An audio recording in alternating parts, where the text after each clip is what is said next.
বন্ধুরা, good morning বন্ধুরা। সবাই কেমন আছেন? সবাই কেমন আছে? সবাই ভালো থাকুন বন্ধুরা। আমাদের সকালটা শুরু হয়েছে, আমরা বিছনার উপরে বসে আছি, বুঝছেন, দাদু ভাই আর আমি।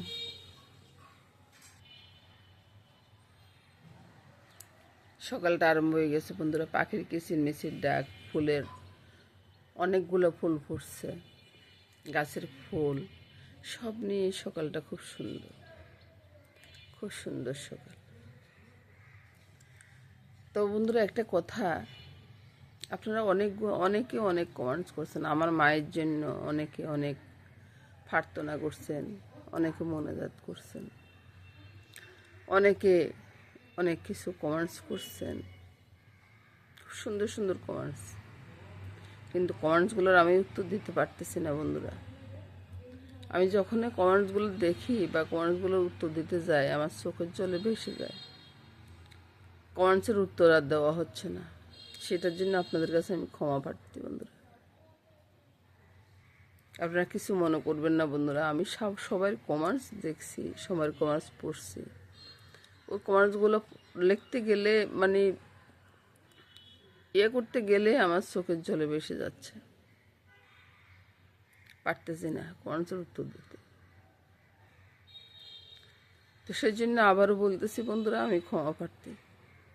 আপনারা কিছু মনে করবেন না। আপনাদের কমেন্টসগুলো খুব সুন্দর। আপনারা যে আমার মায়ের জন্য এত এত ভালো করে ভগবানের কাছে করছেন, সেটার জন্য অনেক অনেক ধন্যবাদ, অনেক ধন্যবাদ বন্ধুরা। এই কথা বলে আজকে সকালটা শুরু করছি, কারণ এতদিন আমি কমেন্টসগুলো দেখতে পারিনি। কালকে দেখলাম, দেখে আমি উত্তর দিতে গেলাম, কিন্তু উত্তর দিতে পারিনি।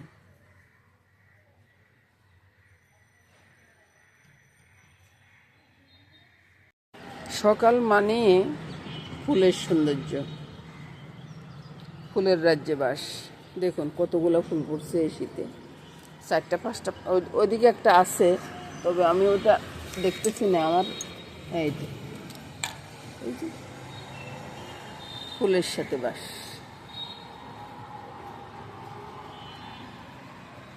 তারপরে সব মিলে সুন্দর একটা সকাল। সকাল মানে কবুতরের আনাগোনা, দেখুন। আর সকাল মানে কুয়াশাচ্ছন্ন আকাশ, আকাশে কুয়াশা, অনেক কুয়াশা। সূর্য উঠবে কিছুক্ষণ পরে হয়তো। এত সুন্দর সকাল, ভগবানের প্রকৃতি কত সুন্দর।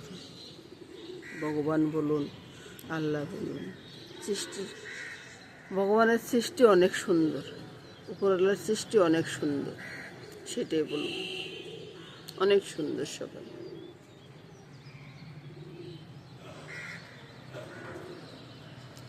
সকাল মানে হয়েছে যে সূর্যের আনাগোনা। শীতের সকাল, কুয়াশা আচ্ছন্ন হয়ে থাকে, সূর্যটা দেখে যায় না। চলুন যাই, সূর্যটা দর্শন করি। ওই যে আমি বললাম, মেঘে আচ্ছন্ন সূর্য, মেঘ না, কুয়াশা আচ্ছন্ন সূর্য। কত সুন্দর সেই সূর্যের কালার, দেখুন কত সুন্দর না, আমি যে বলি। আর একটা পাখি বসে, দুই দিকে 2টা পাখি বসে আছে। এ হলো ভোরের সকাল।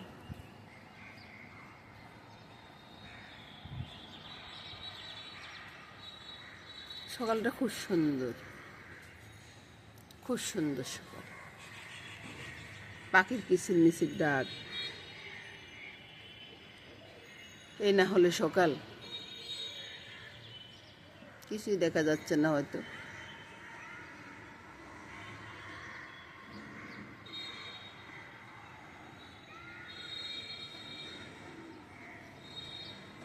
দুপুরবেলা রান্নাতে চলে আসছি বন্ধুরা। দুপুরবেলা রান্নাটা হবে কি, সকালবেলাটা আজকে দেখাই নি তেমন একটা। দুপুরবেলা রান্না হবে ওই যে কপি আলু নিরামিষ, একটু পোলাওর মতো করবো, আর একটু বেগুন ভাজি হবে। তো কোনটা কীভাবে করি সেটা দেখতে থাকুন বন্ধুরা। বেগুনটা আমি কম তেলে ভাজি করব। কম তেলে ভাজি করব বলতে একটু বেসন দিয়ে করলে কম তেলটা ঢুকবে আর কি। বেসন যে আমি ওরকম গুলবো তা না, একটু আটা মেখে তারপরে দিয়ে দেবো, ওই আর কি।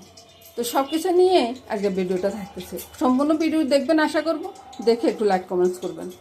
এর ভিতরে নুন হলুদ মেখে নিলাম, এখন যে একটু জল বের হবে না, এটার ভিতরে আমি একটু আটা ছড়িয়ে দেবো। আটা ছড়িয়ে দিলে হবে কি, তেলটা কম টানবে। আটা ছড়িয়ে দিলাম, এবার একটা ঝাঁকুনে দিয়ে বেগুনের গায়ে মেখে নিব। আপনারাও চাইলে এভাবে করতে পারেন বন্ধুরা। তো এবার তেলে ছেড়ে দিব, চুলার জালটা একটু কমিয়ে দিলাম, কমিয়ে দিয়ে তেলে ছেড়ে দিব।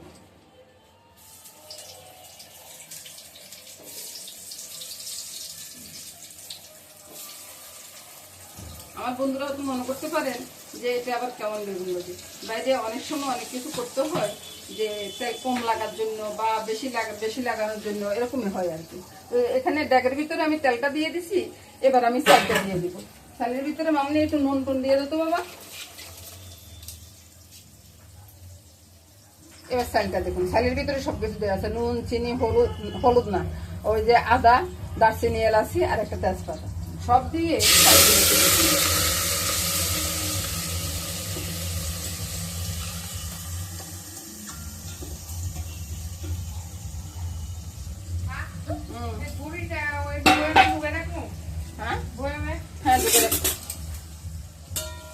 তারপর বেগুনগুলাকে একটু উল্টে পাল্টে বেগুনগুলা ভেজে নিচ্ছি।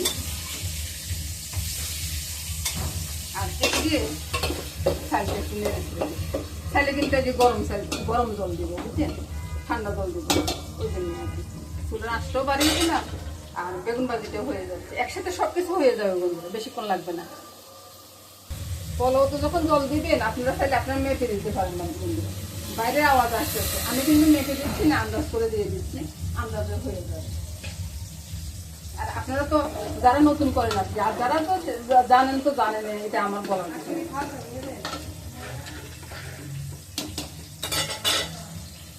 তার এদিকে বেগুন ভাজিটা হয়ে গেছে, বেগুন ভাজিটা নামিয়ে নিচ্ছি। কাঁচা লঙ্কা দিতে বলে গেছি, কয়েকটা কাঁচা লঙ্কাকে ফেটে দিয়ে দিচ্ছি।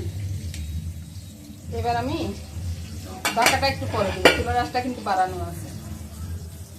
আর এই যে সবজিগুলা দেখতেছেন, সবজিগুলা ভেজে আমি পোলাওতে দিব, বুঝছেন, আগে ভাজতে ফাটতাম, ভুলে গেছি।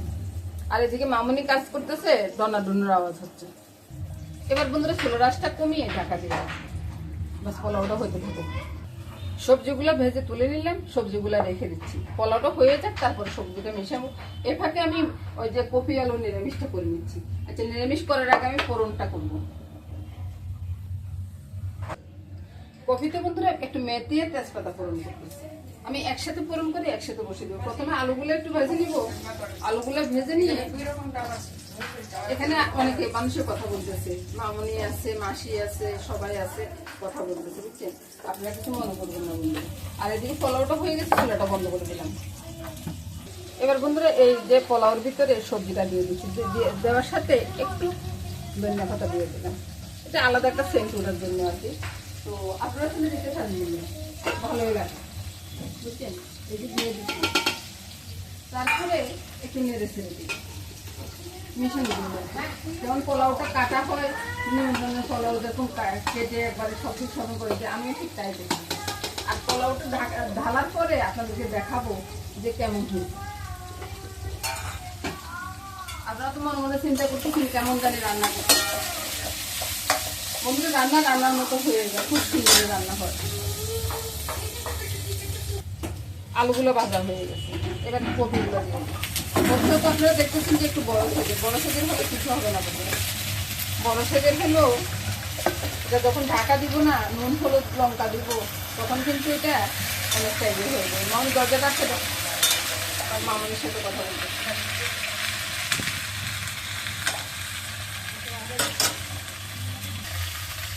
কপিটা অনেকটা ভাজা হয়ে গেছে, এবার আমি কি করবো, এই যে লঙ্কা দেখাতে পারতেছি না জানি না, এই যে হলুদ লঙ্কা, তারপরে নুন, ধনিয়া জিরার গুঁড়া, একটা স্থানের মতো ছিলি, সব ছেড়ে দেবো। ছেড়ে দিয়ে এটাকে মিশিয়ে দিবে, একটু নাইটে ছেড়ে মিশিয়ে দিবে। মিশিয়ে দিয়ে হবে কি, জল বের হয়ে যাবে, ওই জলে কপি সিদ্ধ হয়ে যাবে। আর কপির টেস্টও কিন্তু অনেকদিন ভালো হবে, বুঝছেন। আপনারাও এইভাবে রান্নাটা করুন বন্ধুরা, দেখুন রান্নাটা কিন্তু খুব ভালো হয়। একটু ঢাকা দিয়ে রাখলাম, তারপরে দেখাচ্ছি। এবার দেখলাম তো কতটা জল বের হয়ে গেছে। ওই জলে তরকারিটা কষানো হয়ে যাবে, বুঝলেন? হ্যাঁ, আমার দাদু ভাই আসছে, বুঝছেন? আমার দাদু ভাই আপনাদের সাথে কথা বলতে পারতেছে না তো, তাই। হ্যাঁ, তো বন্ধুরা এবার আমি নেড়ে ছেড়ে একবার আলুগুলা ভেঙে চলে যাচ্ছে আর কি।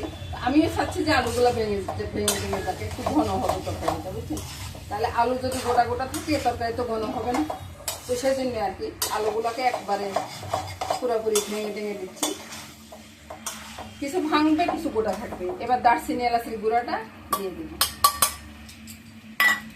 তারপরে এখানে আমি গরম জলটা দিয়ে দিচ্ছি তাড়াতাড়ি হওয়ার জন্য, বুঝছেন বন্ধুরা? আপনারা এটাতে যে কোনো কাবিরাজি আছে সেটা না, শুধু তাড়াতাড়ি হওয়ার জন্য। এবার কালারটা একবার দেখুন, কত সুন্দর যে কালার এসছে, আপনারা কালার দেখলে বুঝতে পারবেন।